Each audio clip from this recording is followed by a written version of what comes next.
ദീർഘനാളുകൾക്ക് ശേഷം ഇതാ ഒരു യാത്ര ഒമാനിൽ നിന്നും എൻ്റെ സ്വന്തം കൊച്ചു കേരളത്തിലേക്ക്.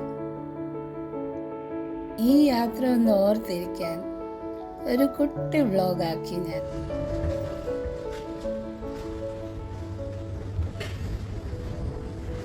അങ്ങനെ ഞങ്ങൾ ഫ്ലൈറ്റ് കയറി. നല്ല ഒരു യാത്രയായിരുന്നു. എല്ലാവരും ഇറങ്ങിക്കഴിഞ്ഞിട്ടാണ് ഞങ്ങൾ ഒരു സെൽഫിയൊക്കെ എടുത്തിട്ട് ഇറങ്ങിയത്.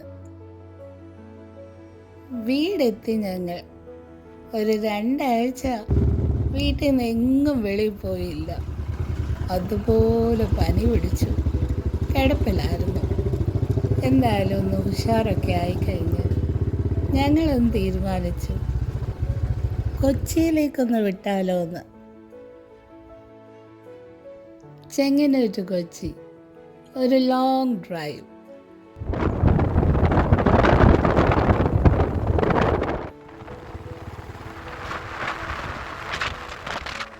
എന്ത് ഭംഗിയുള്ള കാഴ്ചകളായിരുന്നു കാണാൻ കഴിഞ്ഞത്. നേച്ചർ അതിൻ്റെ ഫുൾ എസൻസിൽ നമ്മളങ്ങ് സിങ്കായി പോകുന്ന പോലെ. കൊച്ചി എത്തി. ഞങ്ങളെ സ്വീകരിക്കാൻ വിജു ചേട്ടനും നിഷ ചേച്ചിയും ഒരു വാം വെൽക്കമാണ് നൽകിയത്. രുചികരമായ ഫുഡൊക്കെ കഴിച്ച് ഞങ്ങളിതാ ഇറങ്ങി ഞങ്ങളുടെ ഡേ 1 എക്സ്പ്ലോറിങ് കൊച്ചി.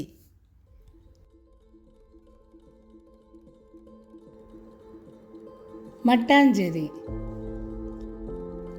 ഇപ്പോൾ ഞങ്ങൾ നിൽക്കുന്നത് കേരളത്തിലെ സ്പൈസസ് കളക്ട് ചെയ്യുന്ന ഒരു സ്ഥാപനത്തിൻ്റെ മുറ്റത്താണ്.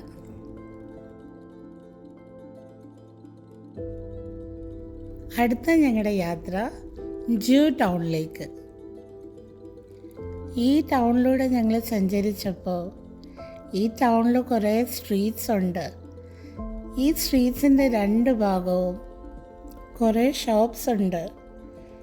കുറേയേറെ ഷോപ്സുകൾ ഹാൻഡ് മെയ്ഡ് ഷോപ്സുകളാണ്. ലൈവ് പെയിൻറ്റിങ്സ് കാണുവാൻ കഴിഞ്ഞു. Antique pieces, old heritage pieces, ഇതെല്ലാം ഈ ലൈനിൽ എനിക്ക് കാണുവാൻ കഴിഞ്ഞു. ജൂയിഷ് ആൾക്കാരുടെ ക്ലോത്ത്സ്, അവരുടെ ഓർണമെൻറ്റ്സ്, ആൻറ്റിക് പീസസ്, ഇതൊക്കെയും ഈ ലൈനിൽ കാണാൻ ഭയങ്കര രസമായിരുന്നു. അങ്ങനെ ഈ സ്ട്രീറ്റിൻ്റെ അവസാനം ഞങ്ങൾ ചെന്നെത്തിയത് യഹൂദന്മാരുടെ ആരാധന സ്ഥലമായ സിനഗോഗിൻ്റെ മുമ്പിലായിരുന്നു.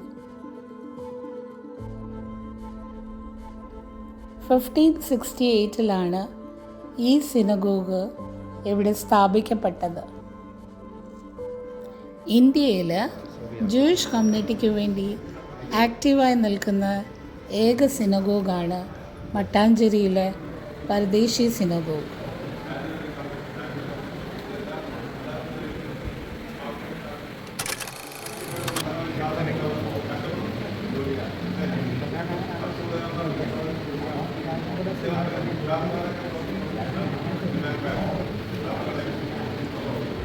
ജൂയിഷ് കമ്മ്യൂണിറ്റിയുടെ ആചാരം അനുസരിച്ച് അവരുടെ തോറ ഹോളി ബുക്ക് പ്ലേസ് ചെയ്തേക്കുന്ന പ്ലേസാണത്.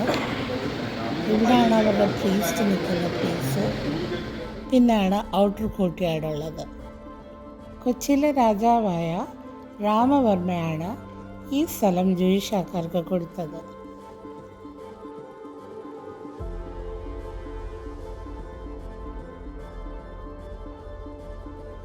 ഈ സിനഗോഗിൻ്റെ ഹിസ്റ്ററി എല്ലാം പഠിച്ച് കുറേ ഫോട്ടോസൊക്കെ എടുത്ത് കുറേ നല്ല മെമ്മറീസ്, നല്ല മൂമെൻറ്റ്സൊക്കെയും ഹൃദയത്തിൻ്റെ ഉള്ളിൽ സേവ് ചെയ്ത് ഇതാ ഞങ്ങൾ ഈ ദിവസം ഒന്ന് വിശ്രമിക്കാൻ പോവാണ്.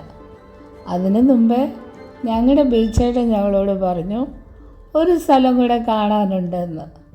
അങ്ങനെ ഞങ്ങളെ വീണ്ടും ഞങ്ങളുടെ ബീച്ചേട്ടൻ ഞങ്ങളെ കൊണ്ടുപോയത് ഫോർട്ട് കൊച്ചി ബീച്ചിലേക്ക്.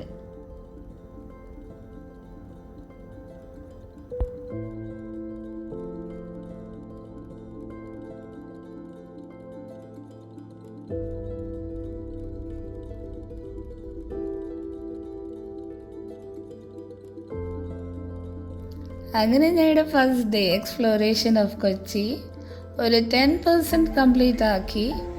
ഇതാ ഞങ്ങൾ വിശ്രമിക്കാൻ പോകുന്നു. അപ്പോൾ കാണാം നമ്മുടെ അടുത്ത വ്ളോഗിൽ. Good by.